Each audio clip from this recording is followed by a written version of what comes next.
আসসালামু আলাইকুম। এই ভিডিও সিরিজ এবং প্লেলিস্ট থেকে আমরা ক্যালকুলাস সম্পর্কে শিখছি। ক্যালকুলাসের একটা টিউটোরিয়াল কোর্স এটা।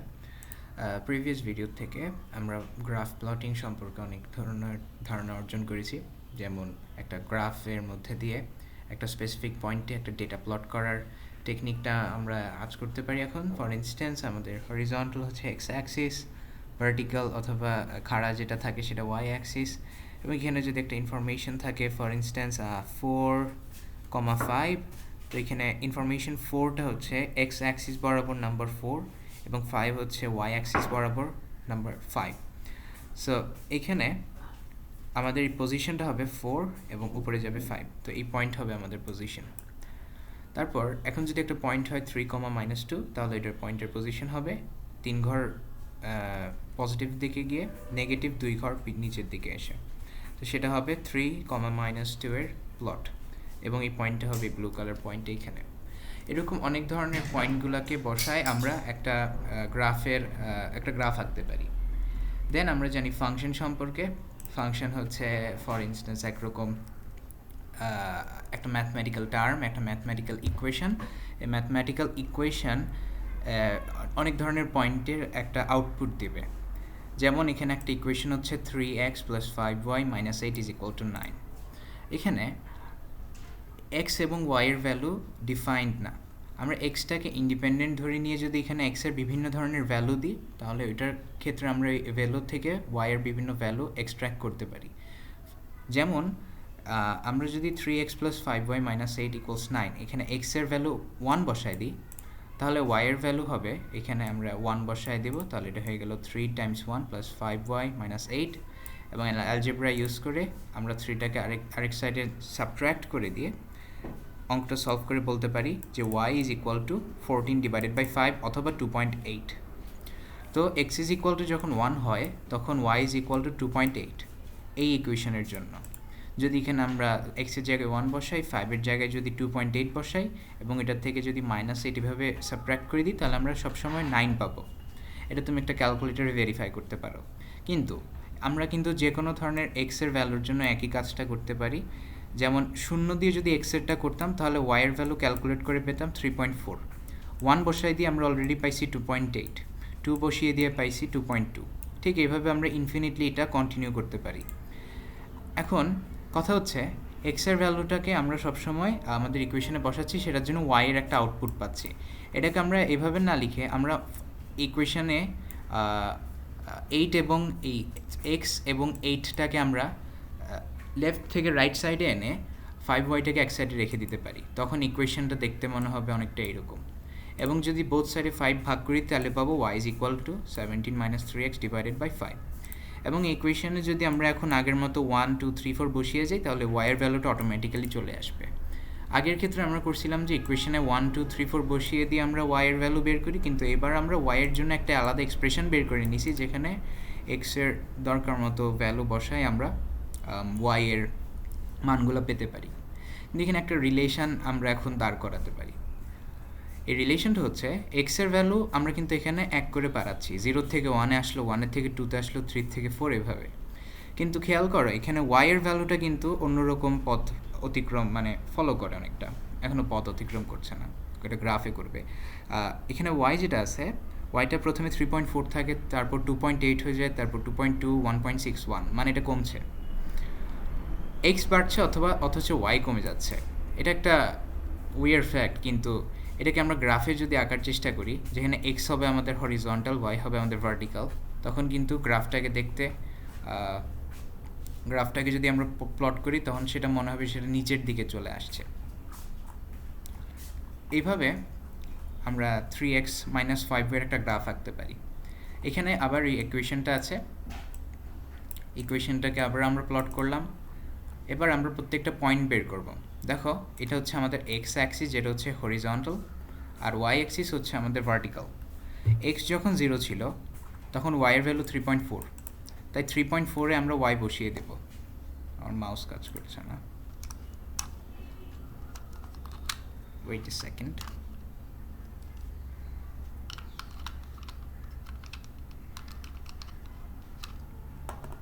ওকে, সো এবার আমরা যখন এক্সের জায়গায় 1 বসিয়ে দেব তখন আমাদের এই 1 এখানে অনেক ছোট করে আসছে, এটা অনেক ছোট এসে গেছে। যাই হোক, এখানে 1 আছে, এই 1টাতে আউটপুট আসছে আমাদের অ্যাবাউট 3 এর একটু কম, 2.8। তো এইভাবে প্লট করলে আমাদের মনে হবে ডটেড লাইনগুলো নিচের দিকে চলে আসছে, মানে এক্স যত বাড়ছে ওয়াইয়ের ভ্যালু তত কমছে। কিন্তু এটা রিয়েল লাইফ অ্যাপ্লিকেশন কীভাবে আমরা দাঁড় করাতে পারি?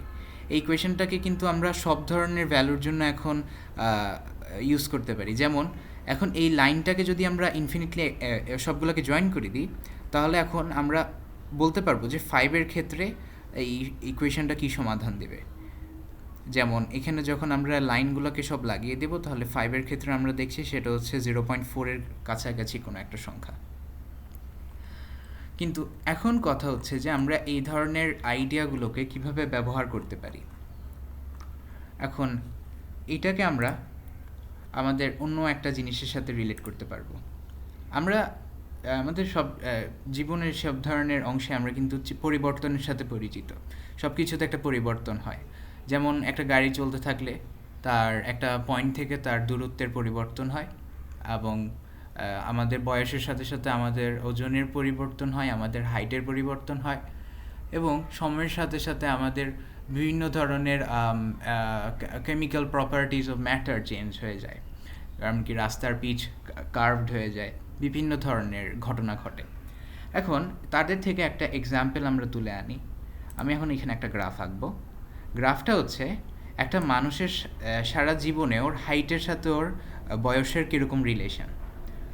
তো এখন আমরা যেটা করতে যাব, আমি এটা আগে ক্লিয়ার করে নিই।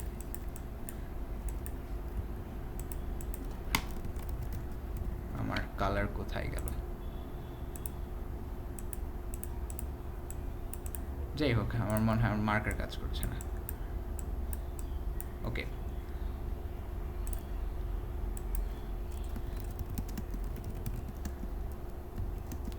এখন মানুষের জীবনের সাথে তার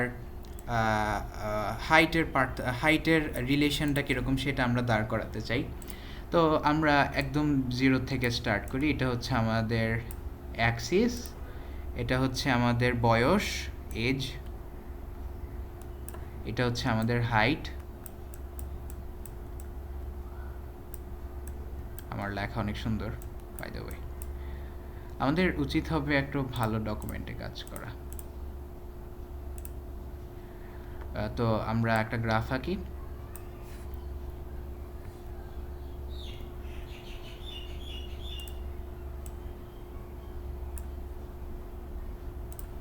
তো এই গ্রাফ, এটা হচ্ছে আমাদের এক্স অ্যাক্সিস, এটাকে আমরা নাম দিব টাইম অথবা বয়স, এজ।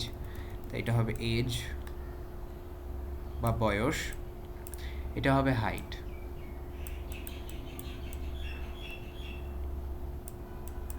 কারণ কথা হলো, যখন একদম 0-তে থাকি আমরা, আমাদের বয়স যখন একদম অল্প থাকে, তখনও কিন্তু একটা বাচ্চার একটা হাইট থাকে। ওই হাইটটা ধরো অনেক কম, সেই হাইটটাই ঘরে পড়বে। এটা হলো, ধরো কি আমরা ধরে নিলাম বাচ্চা একটা নিউবর্ন বেবির যে হাইট হবে সেটা আমরা এইখানে প্লট করলাম, এটা আমরা সেন্টিমিটারে প্লট করলাম, বয়সটা আমরা ইয়ারে প্লট করলাম। তো তার যখন 1 বছর বয়স হয়, সে নিশ্চয়ই এখন ওই আগের হাইটে নাই। ওই আগের হাইটে যেহেতু সে নেই, তাই ওর হাইটটা এখন একটু বাড়বে। ওর হাইটটা ধরি প্রায় দ্বিগুণ হবে, 2 গুণ না, আর একটু কম হবে, ধরো এরকম। তাহলে ওর হাইটটা 1 বছর বয়স হবে এরকম। 2 বছর বয়সে সেটা আরেকটু বাড়বে আশা করি, সেটা ধরো এরকম হইল। তখন বয়সের প্লটটার পয়েন্ট এখানে এরকম হবে। 3 বছর বয়সে তিন বছর বয়সে তার হাইট ধরি আরেকটু বাড়লো। তো এটা এইভাবেই চলতে থাকবে। ধরো কি এখন হাইট হচ্ছে এতদূর, তো এটা হচ্ছে 3 বছর বয়সে হাইট। তো গ্রাফটাকে যদি এখন আমরা আঁকতে যাই, এখন মনে হচ্ছে যে গ্রাফটা আসলে খুবই সুন্দরভাবে বাড়ছে, খুব সুন্দর করে বাড়ছে, তাই না?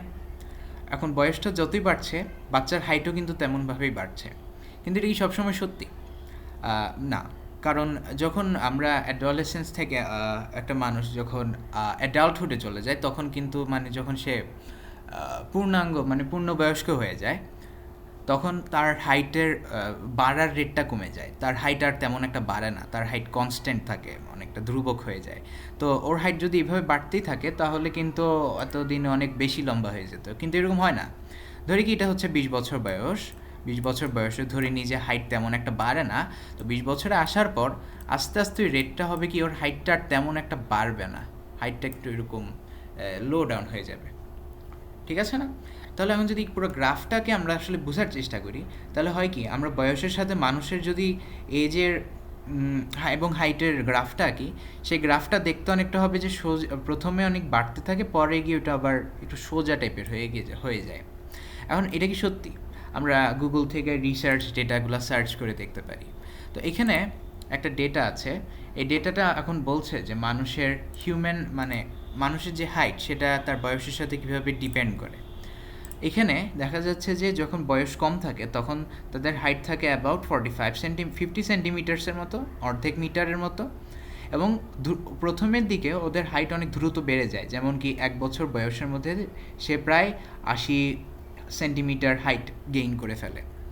কিন্তু ওর যতই বয়স বাড়তে থাকে ওর হাইটও বাড়তে থাকে, কিন্তু যখন ওরা 13 বছর বয়স এবং 16 বছর বয়স বিশেষ করে অতিক্রম করে ফেলে, তখন মোটামুটি ওদের হাইট আর তেমন একটা বাড়ে না, ওদের হাইটটা ওই রকমই থেকে যায়। এবং 70 বছরের পর একটা খুবই ইন্টারেস্টিং ফ্যাক্ট হলো ওদের হাইটটা আসলে আরেকটু কমতে থাকে। এখন এখানে রেড কালারটা হচ্ছে ফিমেলের জন্য, ব্লু কালারটা হচ্ছে মেলের জন্য, এবং এখান থেকে ক্লিয়ার যে দুইজনেরই গ্রোথ আসলেই সেম, কিন্তু একটা পয়েন্টে গিয়ে ছেলেদের হাইটটা আরেকটু বেশি হয় এবং মেয়েদের হাইটটা একটু কম থাকে।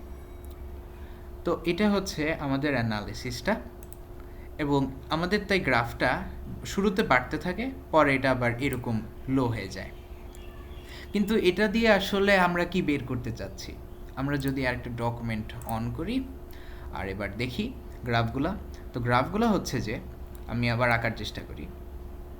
তো গ্রাফটা হচ্ছে অনেকটা এইরকম, শুরুর দিকে অনেক বেশি বাড়তে থাকে, অনেক দ্রুত হাইট গেইন হয়, কিন্তু যতই টাইম যায় হাইট তো তেমন আর গেইন করে না, আর এক পর্যায়ে গিয়ে আবার একটু করে কমে যায়।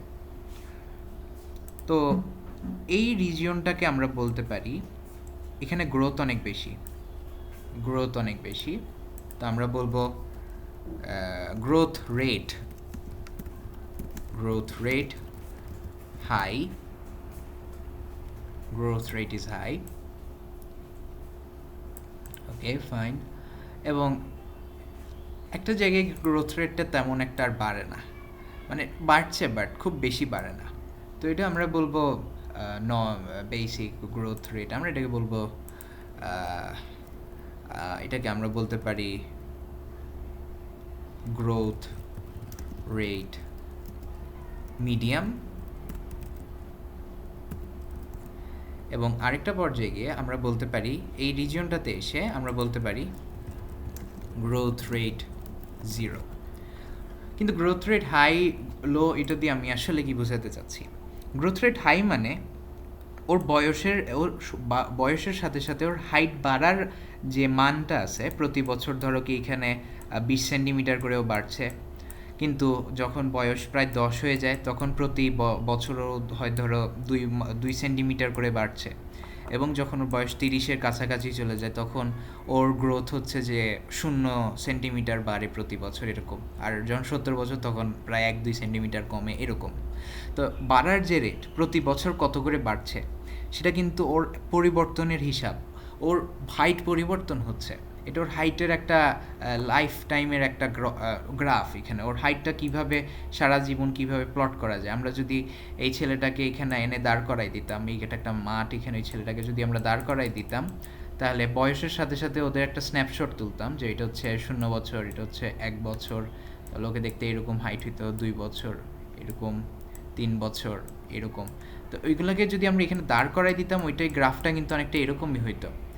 কিন্তু এখানের যে পরিবর্তনটা সেটা এখন আমাদের মেইন কনসেন্ট্রেশন বলতে গেলে, যে বাচ্চার শুরুর দিকে ওর হাইট অনেক বেশি থাকে, এক পর্যায়ে বাড়ার রেটটা কমে যায়, আরেক পর্যায়ে আর বাড়ে না। তো এই যে চেঞ্জটা আমাদের সব জায়গায় হয়। এখন আমরা একটু টেকনিক্যাল টার্মে আসি আর একটু ন্যাচারাল হয়ে যাই। এখন ধরি আমাদের কাছে একটা ম্যাটেরিয়াল আছে, এটা একটা ম্যাটেরিয়ালটা ধরে নিই আমরা রেডিও অ্যাক্টিভ, এটা একটা রেডিও অ্যাক্টিভ ম্যাটেরিয়াল। আমার লেখা অনেক খারাপ এখানে, তা আমি এটা এখানে লিখব রেডিও অ্যাক্টিভ ম্যাটেরিয়ালের ক্যারেক্টারিস্টিক যে ও সবসময় কিন্তু ওর কাছ থেকে অ্যাটম ফেলে দেয়, ওর প্রত্যেকটা মিনিট ওর কাছ থেকে ও অ্যাটমগুলোকে রেডিয়েট করে দিচ্ছে, ওর থেকে সবগুলো অ্যাটম আস্তে আস্তে বের হয়ে যাচ্ছে, এবং এই বের হয়ে যাওয়ার কারণে ওই ম্যাটেরিয়াল যেটা আছে সেটা সময়ের সাথে সাথে ছোটো হয়ে যায়, সময়ের সাথে সাথে ওইটার ওজন কমে যায়, মাস কমে যায়, ভর কমে যায়। এখন ওজন ভার এগুলো চিন্তা করি না, যে ধরে নাও যে ধরো 10 কেজি ছিল, এখন কয়েকদিন পর দেখে আসবা যে 9 কেজি, কিছুদিন পর দেখবো যে 8.5 কেজি, এইভাবে কমে যাচ্ছে। তো এই যে চেঞ্জ হচ্ছে, আচ্ছা আমি কি রেকর্ড করতেছি? হ্যাঁ ঠিক আছে। তো ওর যে চেঞ্জ হচ্ছে, এই চেঞ্জটাকে আমরা প্লট করতে পারি না? তো ধরে নিয়ে যে এটা হচ্ছে আমাদের গ্রাফ, আমার হাতের লেখা এখানে একদম সুইটেবল না, যাই হোক, এটা কি টুলস আর কিছু আছে? না থাক। তো ধরে নিই এটা হচ্ছে টাইম, এটা হচ্ছে ভর অথবা মাসটাকে আমরা মাপবো কিলোগ্রামে, মাপবো, টাইমটাকে আমরা ধরো কি ডেতে মাপবো, জাস্ট একটা আইডিয়া করে নিচ্ছি। ধরো শুরুর দিন আমরা 10 কেজি রেডিও অ্যাক্টিভ একটা জিনিস রাখলাম, আমরা এখানে একটা ইরেজার নিয়ে এটা কি হচ্ছে, শিট, ওকে, যাই হোক, এটা কি হলো আমি জানি না, এটা আমি এখানে কেটে ফেলে দিই।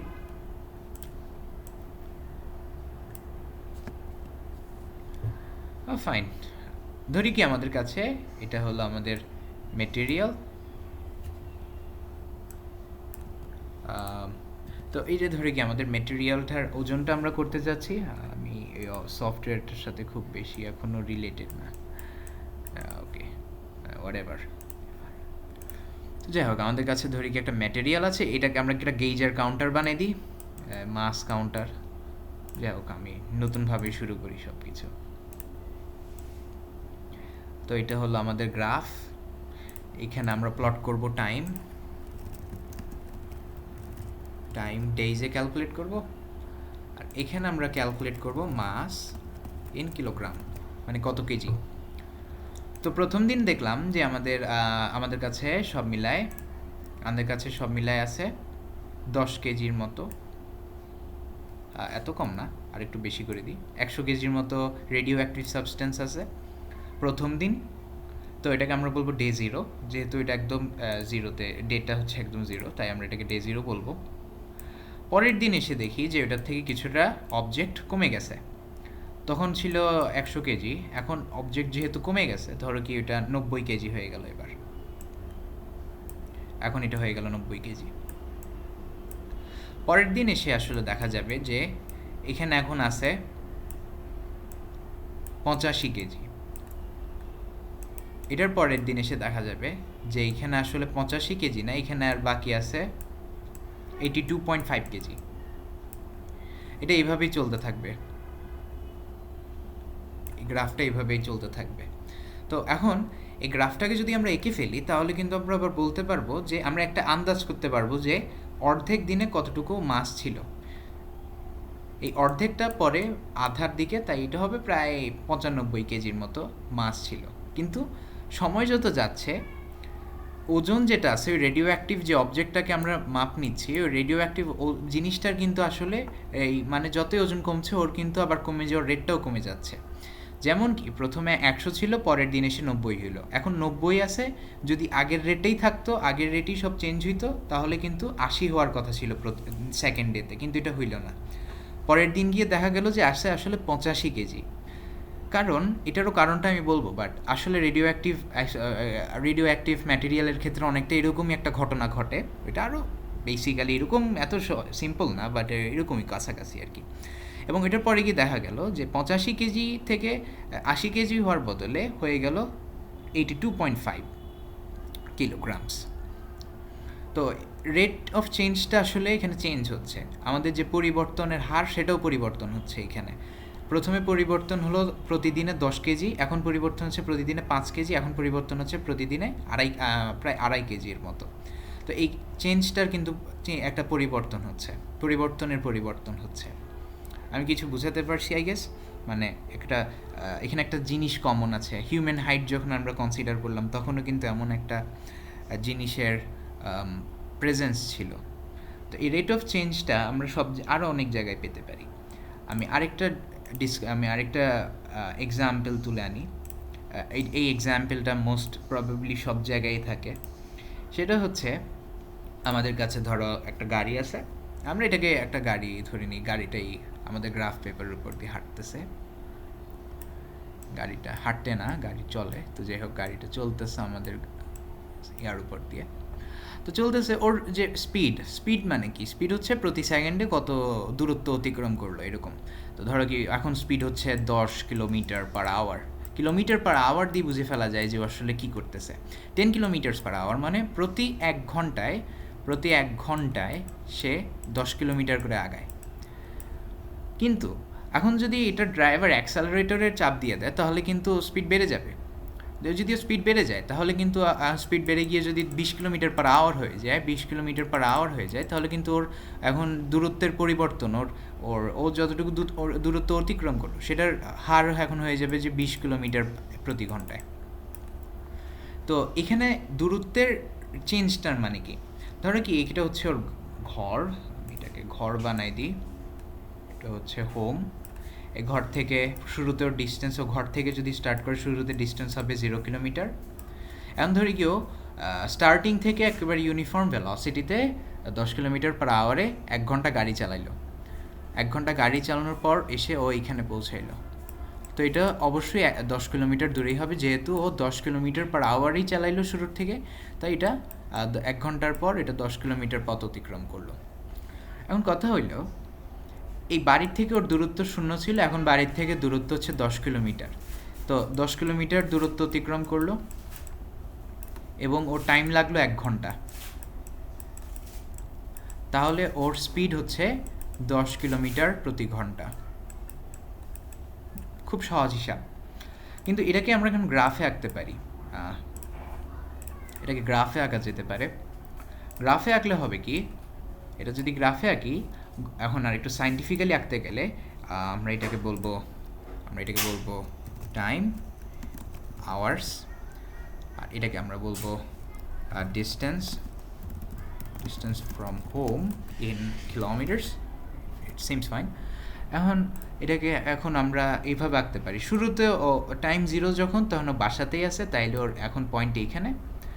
যখন 1 ঘন্টা ক্রস হইল তখন ও এখানে 10 কিলোমিটার দূরে আসলো। এখন যখন ও এইখানে আসলো তখন আবার দেখা গেল যে ও 20 কিলোমিটারে আছে।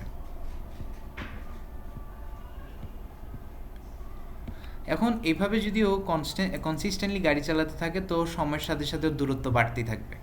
কিন্তু একটা পয়েন্টে গিয়ে যদি এখন ও ওর গাড়িটা বন্ধ করে দেয়, গাড়িটার ইঞ্জিন বন্ধ করে দেয়, ধরি কি এইখানে 70 কিলোমিটার গিয়ে ওর গাড়ি বন্ধ করে দিল, তখন কি দূরত্ব বাড়বে? গাড়ি যখন থেমে আছে তখন দূরত্ব বাড়বে না, তখন ওই দূরত্ব আর পরিবর্তিত হবে না, তখন ও বাড়ির থেকে একই ডিস্টেন্সেই আছে। 70 কিলোমিটার মানে 70 ঘন্টা না কি বলতেছি আমি, যাই হোক ধরি 70 কিলোমিটার দূরে ওর দূরত্বের পরিবর্তন ঘটবে না। তো এটা হচ্ছে চেঞ্জের একটা আইডিয়া। নেক্সট ভিডিওতে এটার ম্যাথমেটিক্যাল ডিসক্রিপশনটা আমরা আর একটু স্ট্রেংথেন করব।